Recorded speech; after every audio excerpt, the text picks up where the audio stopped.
Lufta e Izraelit ndaj Palestinës është luftë ndaj Islamit. Deklarata është bërë nga hutbja e xhumas nga muftiu i Shkodrës Imam Dreqim Sulejmani. Muftiu Sulejmani ka kërkuar nga besimtarët muslimanë që t'i lutën Zotit që t'i vinë në ndihmë palestinezëve që prej 7 ditësh ndodhen në ofensivën izraelite. Të gjithë njerëzit duhet ta dinë dhe ta kuptojnë se lufta ndaj palestinezëve është luftë ndaj Islamit.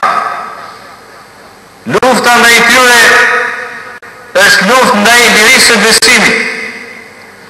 Ndaj lirisë së besimit një. Luftë ndërmjet të mirës dhe të keqes. Luftë e cila në emrin e Zotit do triumfoj. Do triumfoj për Islamin dhe për muslimanë.